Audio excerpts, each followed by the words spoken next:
श्रीराम समर्थ. शुकासारिखे पूर्ण वैराग्य ज्याचे, वसिष्ठा परिज्ञान योगेश्वराचे, कवी वाल्मिका सारिखा मान्य ऐसा, नमस्कार माझा सद्गुरु श्री रामदास. विदेहापरी चालवणी प्रपंच, मुमुक्षु जनालागी अध्यात्म चर्चा, करोनी बहुलोक जे मेळवीती, नमस्कार त्या ब्रह्मचैतन्य. बोलो राजा राम राम, बोलो सीता राम राम, बोलो राजा राम राम, बोलो सीता राम राम, बोलो राजा राम राम, बोलो सीता राम राम,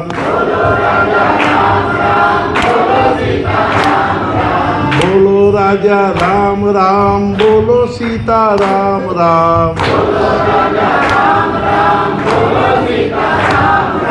बोलो राजा राम राम, बोलो सीता राम राम, बोलो राजा राम राम, बोलो सीता राम राम,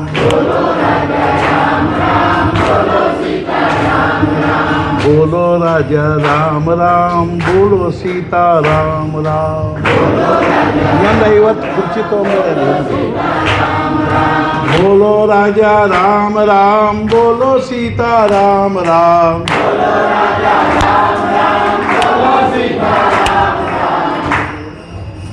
ಅಕಸ್ಮಾತ್ ಮನೆಗೆ ಹೋದ ಕೂಡಲೇ ಕೇಳಿದ್ರೆ ನೀವು ಅಲ್ಲಿ ಏನು ಕೇಳಿದ್ರಿ ಅಂದ್ರೆ ನಿಮ್ಗೆ ಹೇಳಲಿಕ್ಕೆ ಬರಬೇಕು. बोलो राजा राम राम, बोलो सीता राम राम,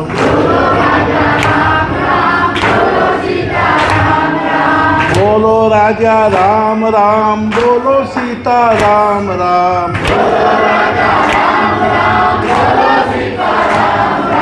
बोलो राजा राम राम, बोलो सीता राम राम,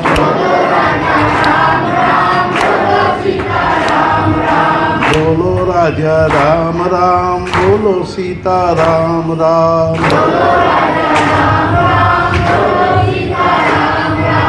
ಜಾನಕಿ ಜೀವನ ಇದ್ರ ಹೊರತು ಹೇಳಿದ್ದೆಲ್ಲ ಮರೆತರೂ ನಡೀತದೆ. ಇದು ಒಂದು ನೆನಪಿನಾಗ ಇಟ್ಕೊಂಡು ಮನೆಗೆ ಹೋಗಿ ಏನು ಕೇಳಿದ್ರಲ್ಲೇ ಬೋಲೋ ರಾಜ ರಾಮ ರಾಮ್, ಬೋಲೋ ಸೀತಾರಾಮ್, ಇಷ್ಟ ನಾವು ಕೇಳಿದ್ರಿ ಅಂದ್ರೆ ವಾ ಖರೆ ಕೇಳಿದ್ರಿ ಅಂತ. ಉಳಿದದ್ದೆಲ್ಲ ಏನು ಹಂಗೆ ನಡೀತದೆ. ನಿನ್ನೆ ಜ್ಞಾನೇಶ್ವರಿ ಒಳಗೆ ಒಂದು ಓವಿ ಬರದೆ, ಕೇಳುವುದನ್ನು ದೂರ ಸರಿಸಿ ಅದನ್ನು ಕೇಳಬೇಕು, ನೋಡುವುದನ್ನು ಅಲ್ಲಗಳೆದು ಅದನ್ನು ನೋಡಬೇಕು, ಚಿಂತಿಸುವುದನ್ನು ಅಲ್ಲಗಳೆದು ಅದನ್ನು ಚಿಂತಿಸಬೇಕು. ನೋಡ್ರಿ, ಇವೇನು ನಾವು ಏನು ಕೇಳುವುದು, ಹೇಳುವುದು, ಮಾತಾಡೋದು, ವ್ಯವಹಾರ, ಪ್ರಪಂಚ, ಮನಿ, ಮಾರು, ದುಡ್ಡು, ಹೋತು ಬಂತು, ಶ್ರೀಮಂತಿಕೆ, ಬಡತನ, ಪ್ರತಿಷ್ಠೆ, ಮಾನ, ಮರ್ಯಾದೆ, ಅಪಮಾನ, ಇವು ಯಾವೂ ಖರೆ ಅಲ್ಲ. ಇದರ ಆಧಾರ ಮೇಲೆ ನಾವೇನಾದರೂ ನಮ್ಮನ್ನು ನಾವು ಏನೋ ಏನೋ ಏನೋ ಅಂತ ತಿಳ್ಕೊಂಡಿದ್ರೆ ನಮ್ಮಂಥ ಅಜ್ಞಾನಿಗಳು ಯಾರೂ ಅಲ್ಲ.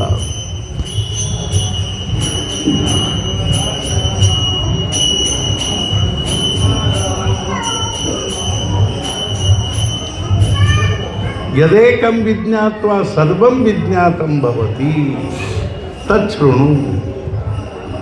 ಏನು ಕೇಳಬೇಕ್ರಿ ನಾವು ಅಂದ್ರೆ, ಯಾವುದು ಒಂದನ್ನು ತಿಳ್ಕೊಂಡ ಬಳಕ ಇನ್ನೊಂದೇನೂ ತಿಳ್ಕೊಳ್ಳುವಂಥ ದುಡಿಯೋದಿಲ್ಲೋ ಅದನ್ನು ಕೇಳಬೇಕು. ಯಾವುದು ಒಂದನ್ನು ಪಡ್ಕೊಂಡ ಬಳಕ ಇನ್ನೊಂದೇನು ಪಡ್ಕೊಳ್ಳುವಂಥ ದುಡಿಯೋದಿಲ್ಲೋ ಅದನ್ನು ಪಡ್ಕೊ. ಮನುಷ್ಯ ಜನ್ಮ ಕೇವಲ ಅಷ್ಟಕ್ಕಾಗಿ ಅದು. ಉಳಿದದ್ದು ಯಾವ ಉಪದ್ವ್ಯಾಪಕ್ಕೂ ಮನುಷ್ಯ ಜನ್ಮದಲ್ಲಿ ಮಹತ್ವ ಇಲ್ಲ. ನೀವೇನು ಜಗತ್ ಪ್ರಸಿದ್ಧ ಆಗವಲ್ರಿ,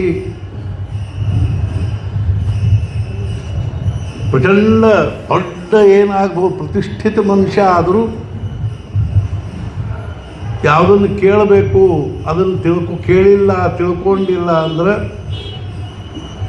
ಏನೂ ಉಪಯೋಗ ಇಲ್ಲ. ಯಾರ ದೃಷ್ಟಿಯಿಂದ ಇಲ್ಲಿ ಕೂತಾರ ನೋಡ್ರಿ, ಇವ್ರ ದೃಷ್ಟಿಯಿಂದ, ನನ್ನ ದೃಷ್ಟಿಯಿಂದ ಹೇಳ್ತಿರ್ತೀನಿ. You should look the life by the eyes of saint. ಸತ್ಪುರುಷರ ದೃಷ್ಟಿಯಿಂದ ನಮ್ಮ ಕಿಮ್ಮತ್ತೇನದ ತಿಳ್ಕೊಳ್ಳಿಕ್ಕೆ ಬರಬೇಕು. ಅವ್ರ ದೃಷ್ಟಿಯಿಂದ ದುಡ್ಡಿಗೆ ಕಿಮ್ಮತ್ತದನ, ಛೇ, ದುಡ್ಡಿನ ಕಿಮ್ಮತ್ತೊಮ್ಮೆ ಹೇಳ್ಯಾರ ಅವರು.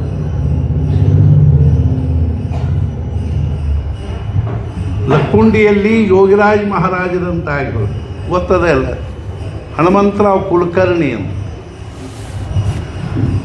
ಅವರೊಬ್ಬರು ಶಿಷ್ಯರಿದ್ದರು, ವೈದ್ಯ ಕಾಸೇಗಾಂವ್ಕರ್ ಅಂತ. ಆ ಕಾಸೇಗಾಂವ್ಗೆ ಹೋಗಿದ್ದೀವಿ ನಾವು. ಆ ದೊಡ್ಡ ವೈದ್ಯರಿ ಅವರು, ಅವ್ರ ಮನೆ ಹೆಸರು ಧನ್ವಂತರಿ ಅಂತ, ದೊಡ್ಡ ವಾಡಿದಂಥ ಮನೆ ಅದು. ಪುಣೆದಿಂದ ಬರೋ ಮುಂದೆ ಕಾಸೇಗಾಂವ್ಗೆ ಹೋಗಿ ಅವರು ಯೋಗಿರಾಜ್ ಮಹಾರಾಜರ ಶಿಷ್ಯರಾಗಿದ್ದರು.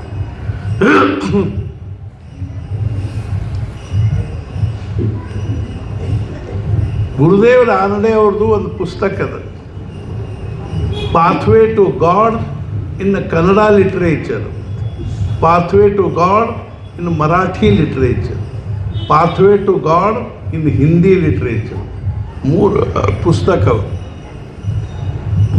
ಆ pathway to God in Kannada literature ಒಳಗೆ ಅವ್ರು ಬರೀತಾರೆ ಏನು ಅಂದರೆ, ಆ ಯೋಗಿರಾಜ್ ಮಹಾರಾಜರ ಕಾಲದಲ್ಲಿ ಅಂಥ ಯೋಗಿ ಭಾರತದಲ್ಲೇ ಇದ್ದಿಲ್ಲ ಅಂತ ಅವ್ರು ಇಬ್ಬರ ಹೆಸರು ಬರೆದಾರೆ. ಒಬ್ಬರು ಯೋಗಿರಾಜ್ ಮಹಾರಾಜರು, ಇನ್ನೊಬ್ಬರು ಮಹಿಪತಿ ದಾಸ್.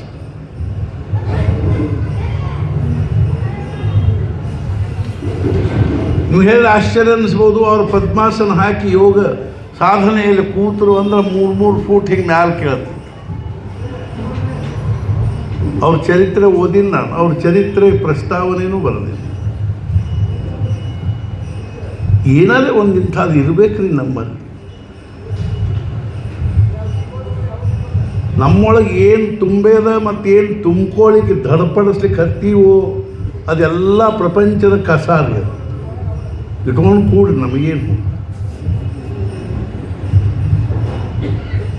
ಏನದ, ನಾವು ಏನು ಬಾಯಿಲೆ ಬಿಡ್ತೀವಿ ಮಾತಾಡ್ತೀವಿ ಅದು, ಏನು ಕಿವಿಲೆ ಕೇಳ್ತೀವಿ ಅದು, ಏನು ಕಣ್ಣಿಲೆ ನೋಡ್ತೀವಿ ಅದು, ಏನು ನಾಲಿಗೆಲೆ ತಿಂತೀವಿ ಅದು, ಏನು ವಿಚಾರ ಮಾಡ್ತೀವಿ ಅದು, ಏನು ಸಂಕಲ್ಪ ಮಾಡ್ತೀವಿ ಅದು, ಏನು ನಿಶ್ಚಯ ಮಾಡ್ತೀವಿ ಅದೆಲ್ಲ ಪ್ರಪಂಚದ ಕಸ. ಅದೆಲ್ಲ ಎಲ್ಲಿ ತುಂಬೇದ? ತಲೆಯಾಗ ತುಂಬೇದ. ಅದೇ ಕಸ ಹೆಂಗೆ ತುಂಬೇದ್ರಿ ತಲೆಯಾಗ? Things are nothing but thoughts. ಅದು ಆ ಕಸ ವಿಚಾರಗಳ ರೂಪದಲ್ಲಿ ತುಂಬೇದು ನಮ್ಮ ತಲೆಯಾಗ. ಆ ಕಸದ ವಿಚಾರ ಇರೋವರೆಗೂ ಭಗವಂತನ ಅನುಭವ ಅನ್ನುವಂಥದ್ದು ಈ ದೇಶದಾಗೇನು ವಿಷಯ ಅಲ್ಲ, ಇನ್ನೊಂದು ಯಾವುದೋ ದೇಶದ ವಿಷಯ. ಅರ್ಥ ನಮ್ಗೆ ಅರ್ಥನೇ ಆಗ್ಬಿಡ್ತೀವಿ. ಏನು ಮಾಡ್ತೀವಿ? ನಾನು ಹಿಡ್ಕೊಂಡು ಹೇಳಿಕತ್ತೀನ, ಬುದ್ಧಿಯ ವಿಚಾರ ಮಾಡಿ ನೋಡಿ ಛೇ ಏನಪ್ಪ ನಾವು ಇದ್ರೊಳಗೆ ಎಷ್ಟು ಬುದುಮುರ್ಗಿ ಹಾಕಿದ್ರೆ.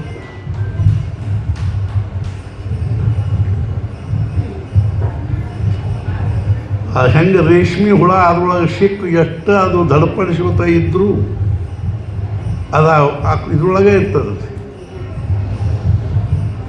ಅದರದ್ದೇನು ಒಂದು ಗೂಡು ಮಾಡಿರ್ತ ಅದರೊಳಗೆ. ಹಂಗಾಗಿದ್ದು ನಮ್ಮ ಪರಿಸ್ಥಿತಿ.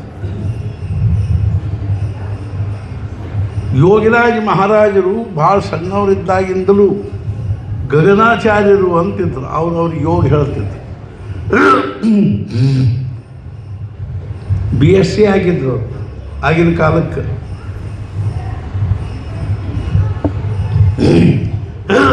ಪ್ರಾಪಂಚಿಕ ಪರಿಸ್ಥಿತಿ ಬಹಳ ಕಠಿಣ ಇತ್ತು ರೀ.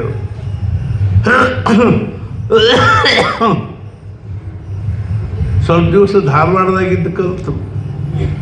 ಅವಾಗೂ ಬಹಳ ಕಠಿಣ ಪರಿಸ್ಥಿತಿ. ಅವ್ರ ದೊಡ್ಡಪ್ಪ ಅವ್ರಿಗೆ ದುಡ್ಡು ಕೊಡ್ತಿದ್ರು. ಅಪ್ಪ ನೌಕರಿ ರಾಜೀನಾಮೆ ಕೊಟ್ಟಿದ್ರು. ಆದರೂ ಹಠ ರೀ ಇವ್ರದ್ದು. ನಮಗೆ ಜಿದ್ದಿಲ್ಲ, ನಮಗೆ ಹಠ ಇಲ್ಲ. ನಮಗೆ ಭಗವಂತನ ಒಂದು ಏನಾದರೂ ಚೂರ್ಚಾರ ಜುಳುಕ್ ತಾಗಬೇಕು ಅಂದ್ರೆ 3 ವಿಷಯದಲ್ಲಿ ಭಯಂಕರ ಹಠ ಬೇಕು. ಮೊದಲೇದೇನು ಅಂದ್ರೆ ನಿಷ್ಠಾ ಬೇಕು. ನನಗೆ ಇವತ್ತು ಮುಂಜಾನೆ ಸಹಜ ಅನ್ನಿಸ್ಲಿಕ್ಕೆ ಹತ್ತಿತ್ತು, ಮಹಾರಾಜರು ಹೇಳ್ಯಾರಲ್ಲ, ಜ್ಞಾನೇಶ್ವರ ಮಹಾರಾಜರು ಹೇಳ್ಯಾರಲ್ಲ, ನಾಮಸ್ಮರಣೆ ಮಾಡ್ರಪ್ಪ ಸಮಾಧಾನ ಆಗ್ತದೆ. ಖರೆ ನಮಗೆ ಏನು ಅನ್ನಿಸ್ಬೇಕಂದ್ರೆ ಆಯುಷ್ಯದೊಳಗೆ ಹಾಕಬೇಕು ಅಂತ. ಇದು ಒಂದನ್ನು ಬಿಟ್ಟರೆ ಮಹಾರಾಜರು ಒಂದು ಕಡೆ ಹೇಳಿದರು, ಅವ್ರ ಶಬ್ದ ಏಕ್ ನಾಮ್ ಸೋಡೋನ್ ಬಾಕಿ ಸಗಳೆ ವಿಷಯ ಆಗಿ. ಆಮೇಲೆ ಪುಣೆದಲ್ಲಿ BSc ಆದರು. ಆಮೇಲೆ ಅವರು ಪಾರ್ನೇರ್ ಅಂತ ಮಹಾರಾಷ್ಟ್ರದಲ್ಲಿ ಉಳಿದ್ರು, ಅಲ್ಲಿ ಪ್ಲೇಗ್ ಮಾಮಲೆದಾರ. ಅದು ಅವ್ರ ಯೋಗ ಸಾಧನೆ ನಡೆದೈತೆ. ನಾ ಯಾಕೆ ಹೇಳಿಕ್ಕೆ ಹತ್ತೀನಿ ಅಂದ್ರೆ, ಸತ್ಪುರುಷ ದೃಷ್ಟಿಯಿಂದ ಈ ಪ್ರಪಂಚದ ಕಿಮ್ಮತ್ತೇನದ ಅನ್ನೋದನ್ನ ಹೇಳ್ಬೇಕಾಗಿ. ಯಾವ ಪ್ರಪಂಚವನ್ನು ನಾವು ತಲೆ ಮೇಲೆ ಇಟ್ಕೊಂಡು ಅಗದಿ ಪರಾಕ್ರಮದಿಂದ ಪುರುಷಾರ್ಥದ ಭಾವನೆಯಿಂದ ಕುಣಿದಾಡ್ತೀವೋ, ಆ ಪ್ರಪಂಚದ ಕಿಮ್ಮತ್ತರೇ ಏನದ ಸತ್ಪುರುಷ.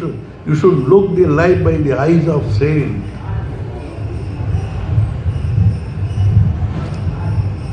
ಆಮೇಲೆ ಅವರು ಬಹಳ ದೊಡ್ಡ ಯೋಗಿ ಆದರು. 8 ತಾಸು ಯೋಗ ಸಾಧನೆಯಲ್ಲಿರ್ತಿತ್ತು.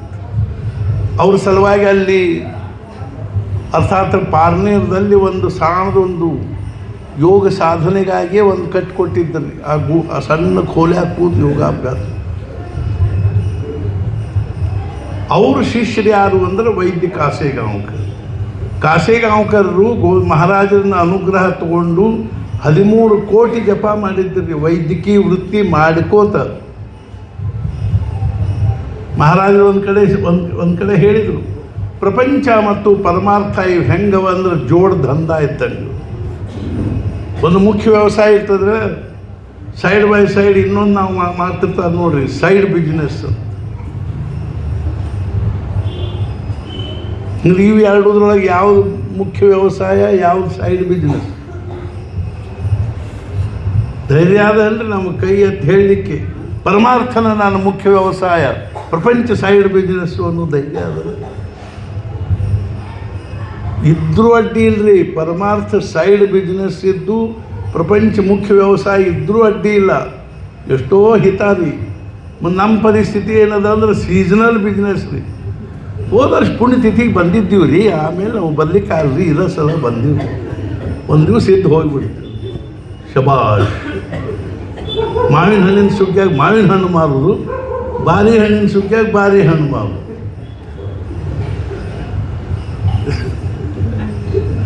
ಏನು ಮಾಡ್ಬೇಕು ನಾನು, ಬೇರೆ ಏನು ಹೇಳಿ ನಾನು. ಆಯುಷ್ಯ ತುಂಬ ಇದು ದಂಧೆ ಮಾಡ್ಕೋತ ಬಂದೀವಿ, ಮತ್ತು ನಮ್ಮ ದಂಧೆ ಬಿಟ್ಟು ಬೇರೆ ಏನು ಹೇಳಿ ನಾನು.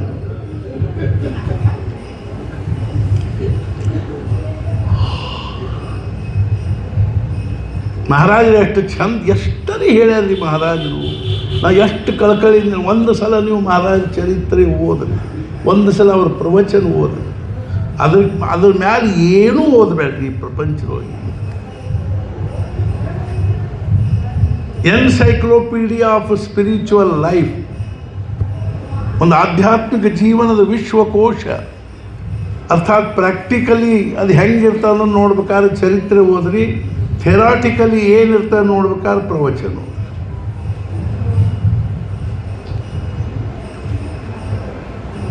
ನಮ್ಮ ಭಾರತೀಯ ಋಷಿಮುನಿಗಳ ಸಾಧು ಅರ್ಥಾತ್ ಏನು ವಶಿಷ್ಠ, ವಾಮದೇವ, ಯಾಜ್ಞವಲ್ಕ್ಯ, ಭರದ್ವಾಜ, ಗೌತಮ, ಅತ್ರಿ ಅಂತ ತಿಳ್ಕೊಂಡು ನಾವು ಏನು ಹೇಳ್ತೀವೋ ಅವರ ಪಂಕ್ತಿಯಲ್ಲಿ ಕೂಡ ಯೋಗ್ಯತಾ ಇರ್ತಕ್ಕಂಥ ಮನುಷ್ಯರು. ಬೆಲ್ಸರ್ ಅವರು ಹೇಳಿದರು, ನನಗೆ ಕಡೆ ತನಕ ಅರ್ಥ ಆಗಲಿಲ್ಲ. ಮಹಾರಾಜರ ತಮ್ಮ ಬಾಯಿಲೆ ಹೇಳಿದರು, ಏಕ್ ಬ್ರಹ್ಮಾನಂದಸ್ तेवढा मला ओळखू शकला. ಬ್ರಹ್ಮಾನಂದರು ಒಬ್ಬರ ನಾನು ತಿಳ್ಕೊಂಡ್ರು. ಯಾರು ನನ್ನ ನಿಂದ ಮಾಡಿದರೋ ಅವ್ರು ನಾನು ತಿಳ್ಕೊಳ್ಳಿಲ್ಲ, ಯಾರು ನನ್ನ ಸ್ತುತಿ ಮಾಡಿದ್ರು ಅವ್ರು ಅದಕ್ಕಿಂತಲೂ ತಿಳ್ಕೊಳ್ಳಿ. ನಾ ನಿಂದಾಸ್ತುತಿಗೆ ವಿಷಯ ಆಗುವಂಥ ವಸ್ತುನ ಅಲ್ಲ. ಯಥೋ ವಾಚೋ ನಿವರ್ತಂತೆ ಅಪ್ರಾಪ್ಯ ಮನಸಾ ಸಹ.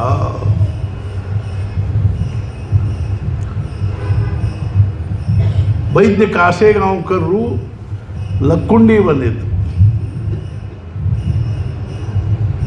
ಆವಾಗ ಅರ್ಥಾತ್ ಈ ಯೋಗಿರಾಜ ಮಹಾರಾಜರ ಶಿಷ್ಯರ ರೀ. ಇವ್ರ ಮಾಮನ ಸೋದರ ಮಾವನ ಮನೆ ಊರು ಯಾವರು ಅಂದ್ರೆ ನರೇಗಲ್. ಹೌದಲ್ರಿ? ನರೇಗಲ್ಲಿನಲ್ಲಿ ಅವ್ರ ಮಾಮನ ಮನೆಯಾಗಿದ್ದಾಗ ವೈದ್ಯ ಕಾಸೇಗಾಂವ್ಕರ್ ಅಲ್ಲ ಲಕ್ಕುಂಡಿ ಯೋಗಿರಾಜ ಮಹಾರಾಜರು 7 ವರ್ಷದವ್ರು. ಆವಾಗ ಮಹಾರಾಜರು ಗಡ್ಡ ಜಟ ಇದ್ದು ರೀ. ಆವಾಗ ಸಂಚಾರ ಮಾಡ್ಕೋತ ಬಂದಾಗ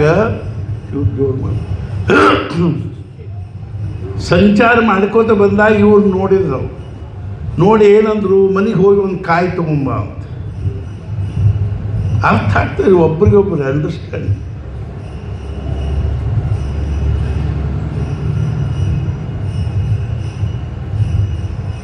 ಸಮಾನಶೀಲೇಶು ವ್ಯಸನೇಶು ಸಖ್ಯಂ.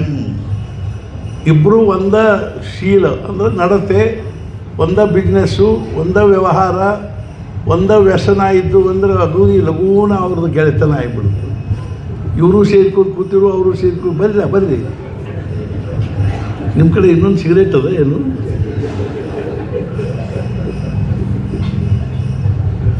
ಒಬ್ಬರು ನಾಶಿ ಪುಡಿ ಸೇರ್ತಿದ್ರಿ. ಅವ್ರ ಮನೆಯಲ್ಲಿ ಅವ್ರ ಕಡೆ ನಾಶಿ ಪುಡಿ ತೀರ್ತು. ಎಲ್ಲೆಲ್ಲೂ ಸಮಾಧಾನ ಆಗ್ಬಂತು. ಅವ್ರಿಗೆ ಗೊತ್ತು, ನಮಗೇನು ಗೊತ್ತಿಲ್ಲ. ಪ್ಯಾಟಿಗೆ ಹೊಂಟ್ರು ನಾಶಿ ಪುಡಿ ತರಲಿಕ್ಕೆ. ಕರ್ಮಧರ್ಮ ಸಂಯೋಗದಿಂದ ಏನಾತಂದ್ರೆ ಎದುರಿಗೆ ಅವ್ರ ಮಿತ್ರೊಬ್ಬವ ನಾಶಿ ಪುಡಿ ಸೇರ್ಕೋತನ ಬಂದ.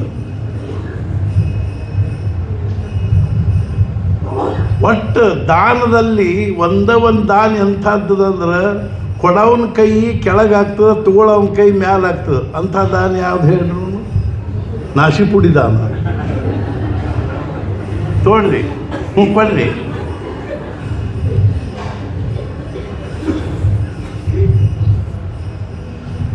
ಅವ್ನು ಎದುರಿಗೆ ಅವ್ನ ಮಿತ್ರರಿಗೆ ಅವ್ನು ನಾಶಿ ಪುಡಿ ಸೇರ್ಕೋತಲ್ಲ ಮಾಡ್ಕೋತ ಬಂದಾಗ ಇನ್ನು ತಲೆ ತಿರಿದಂಗೆ ಆಯ್ತು ನೋಡ್ರಿ. ಬರೀಲೆ ಯಾಕ್ರಿ ನಮ್ಮನ್ನು ಸ್ವಲ್ಪ ಕೊಡಲ್ಲ. ಈಗ ರೀ ನನ್ನ ಡಬ್ಬೆ ಮುಗೀತು ನೋಡ್ರಿ. ಅವ್ನು ಎಲ್ಲಿ ತಳ್ಕೊಳಿಕ್ಕಾಗಲ್ತು. ಇಲ್ಲಿ ಮುಂಕುದು ಬರೀರಿ. ಅವ್ನು ಬಂದ, ಅವ್ನು ಮೂಗು ಹಚ್ಚಿ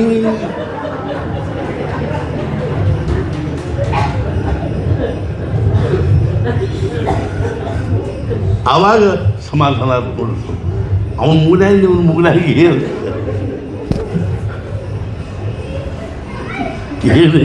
ಏನಿರ್ತೋ ಯಾರಿಗೂ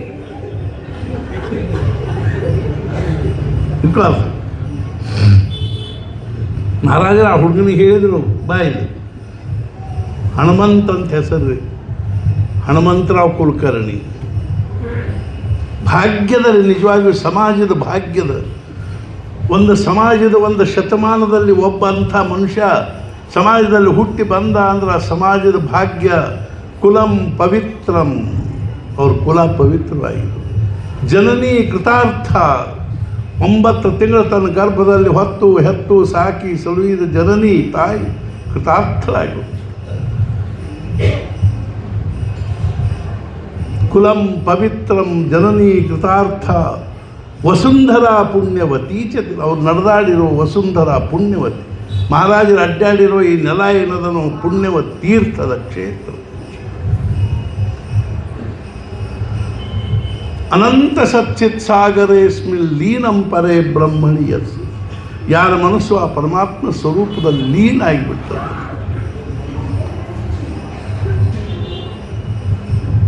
ಭಾಗ್ಯದಲ್ಲಿ ಸಮಾಜದ ಭಾಗ್ಯ, ರಾಷ್ಟ್ರದ ಭಾಗ್ಯದು.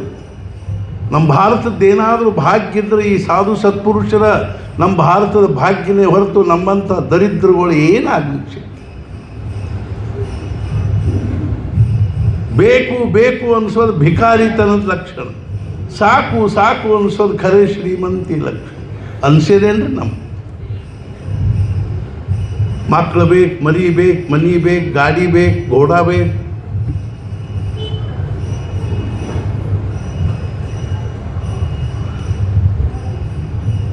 ಮಹಾರಾಜರು ಅವರಿಗೆ ಅನುಗ್ರಹ ಕೊಟ್ಟರು. ಆ ಹುಡುಗನಿಗೆ ಹೇಳಿದರು, ಶ್ವಾಸೋಚ್ಛ್ವಾಸದಿಂದ ನಾಮಸ್ಮರಣೆ ಮಾಡುವುದು. ಆ ಹುಡುಗ ಹ್ಞೂ ರೀ. ಅವ್ರು ಹೇಳಿದ್ದು ಏನು ಹೆಂಗೆ ತಿಳಿತೋ ಏನು, ಅವ್ರು ಹೆಂಗೆ ಹೇಳಿದ್ರು ಯಾರಿಗೆ ಗೊತ್ತು. ಮುಂದೆ ಮಹಾರಾಜರು ಹೋದರು. ನರೇಗಲ್ದಲ್ಲಿ ಒಬ್ಬರಿಗೂ ಮಹಾರಾಜರು ಗುರುತಾರೆ.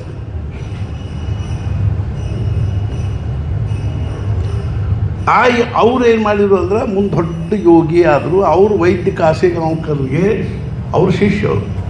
ಅವರು ಲಕ್ಕುಂಡಿಗೆ ಬಂದಾಗ ಅವ್ರು ಏನಂದ್ರು ಅಂದ್ರೆ, ವೈದ್ಯ ನಿನಗೆ ಬ್ರಹ್ಮ ವ್ಯವಹಾರ ಮಾಡೋದನ್ನು ನೋಡ್ಬೇಕಿದ್ರೆ ಗೋಂದಾವಲಿಗೆ ಹೋಗು ಅಂತ. ಬ್ರಹ್ಮ ಸಾಕ್ಷಾತ್ ಬ್ರಹ್ಮ माझे सद्गुरुराव ब्रह्माची साकार, माझे सद्गुरुराव मारुती अवतार, माझे सद्गुरुराव रामाची केवळ, माझे सद्गुरुराव रामाची साकार, माझे सद्गुरुराव ब्रह्मची केवळ. ब्रह्मानंद महाराज ಹೇಳ್ಯಾರ, ಸಾಮಾನ್ಯ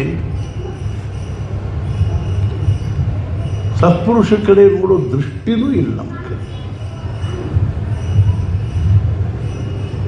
ಹರವೃಷ್ಟೇ ಗುರುಸ್ತ್ರಾತ ಗುರವೃಷ್ಟೇನ ಕಶ್ಚನ ತಸ್ಮಾತ್ ಸರ್ವ ಪ್ರಯತ್ನೇನ ಗುರುಕೋಪನ್ನ ಕಾಲ.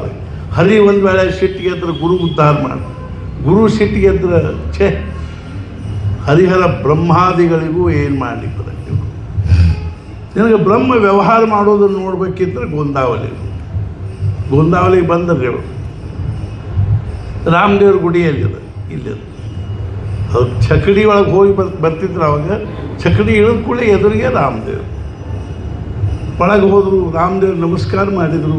ಇಲ್ಲೇ ಬ್ರಹ್ಮಚೈತನ್ಯ ಮಹಾರಾಜರು ಎಲ್ಲಿರ್ತಾರೆ, ಅಡಿಗೆ ಮನೆ ಕಡೆ ಹೋಗ್ಯಾರ್ರಿ, ಸದ್ಯ ಬರ್ತಾರೆ, ನಿಲ್ಲಿಸ್ರಿ.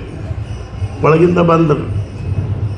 ಬರೀ ಒಂದು ಲುಂಗಿ ಸುತ್ತಕೊಂಡಾರ, ಬರೇ ಮೈ, ಕೈಯಾಗ ಒಂದು ಪಂಜ ಅದ ಸಾಣದು, ಒಂದು ಕೈಯಾಗ ಜಪಮಾಲೆ ಅದ, ಹಣಿ ಮ್ಯಾಲ ಕೇಸರಿ ಗಂಧ ಹಚ್ಕೊಂಡಾರ. ಇವರು ಹೋಗಿ ನಮಸ್ಕಾರ ಮಾಡಿದ್ರು. ನಾನು ಯೋಗಿರಾಜ್ ಮಹಾರಾಜ ನನಗೆ ಕಳಿಸ್ಯಾರ, ಚಲೋ ಆಯ್ತು. ನಾನು ಸ್ವಲ್ಪ ದಿವಸ ಇಲ್ಲಿ ಇರ್ಬೇಕಂತ ಮಾಡೀನಿ. ಇರಲಿ. ಮುಂದೆ ಅವರು 2 ತಿಂಗಳಿದ್ದರು. ಅವ್ರು ಹೋಗೋ ಮುಂದೆ ಏನಂದರು, ಮಹಾರಾಜ್ ಒಂದು ಸಲ ತಾವು ಕಾಶಿಗಾಂವ್ ಬರ್ಬೇಕು. ಮಹಾರಾಜರು ಆಗ ಬರ್ತೀನಿ, ಕರ್ನಾಟಕ ಬಂದಾಗ ಬರ್ತೀನಿ, ಕರ್ನಾಟಕದ ಹತ್ರ ಅದ, ಕರ್ನಾಟಕ ಬಂದಾಗ ಬರ್ತೀನಿ. ಮಹಾರಾಜರು ಹೋದ್ರು. ಅಲ್ಲಿ 3 ದಿವಸ ಇದ್ದರು. ಮಹಾರಾಜರು 3 ದಿವಸ ಇದ್ದದ್ದು ಪ್ರಸಂಗ ಕೆಲವು ಅವರಿ 3 ದಿವಸ ಇದ್ದದ್ದು. ಮಹಾರಾಜರ ಜೀವನದೊಳಗಿನ ಪ್ರತಿಯೊಂದು ಪ್ರಸಂಗದ ಹಿಂದೆ ತತ್ವಜ್ಞಾನ, ಅಧ್ಯಾತ್ಮ, ಸಾಧನೆ, ಭಕ್ತಿ, ಜ್ಞಾನ ತುಂಬಿ ತುಳುಕ್ತದೆ. ಡಾಕ್ಟರ್ ಕುರ್ತಕೋಟಿ ಅವರು ಒಂದು ಸಲ ಹೇಳಿದರು, ಮಹಾರಾಜರ ಶಿಷ್ಯರು, ಮಹಾರಾಜರಿಗೆ ಮಹಾಭಾಗವತ್ ಅಂತಿದ್ರು. ಅವರು ಒಂದು ಯುರೋಪ್ದಲ್ಲಿ ಒಂದು ಅಮೇರಿಕಾದ ಯೂನಿವರ್ಸಿಟಿಯಿಂದ PhD ಭಗವದ್ಗೀತೆ ವಿಷಯದಲ್ಲಿ ಅವರು ಮಹಾರಾಜರ ಶಿಷ್ಯರಾಗಿದ್ದರು. ಅವರು ಒಂದು ಮಾತು ಹೇಳ್ತಿದ್ರು, ನಾವೆಲ್ಲ ವೇದಾಂತದವರು ಬ್ರಹ್ಮ ಸತ್ಯಂ ಜಗನ್ಮಿಥ್ಯ ಅಂತೀವಿ, ಆದರೆ ಮಹಾರಾಜರನ್ನು ಪ್ರತ್ಯಕ್ಷ ಆಚರಣೆ ಅಂತ ತೋರಿಸಿ. ಅದಕ್ಕೆ ಸಾಕಷ್ಟು ಉದಾಹರಣೆ. ಆಯ್ತು ಇರಲಿ ಅಂದ್ರು. 3-2 ತಿಂಗಳಿದ್ರು. ಅವ್ರು ಹೋಗೋ ಮುಂದೆ ಕಾಶಿಗಾಂವ್, ಮಹಾರಾಜ ಕಾಶಿಗಾಂವ್ 3 ದಿವಸ ಇದ್ರಲ್ಲಿ 4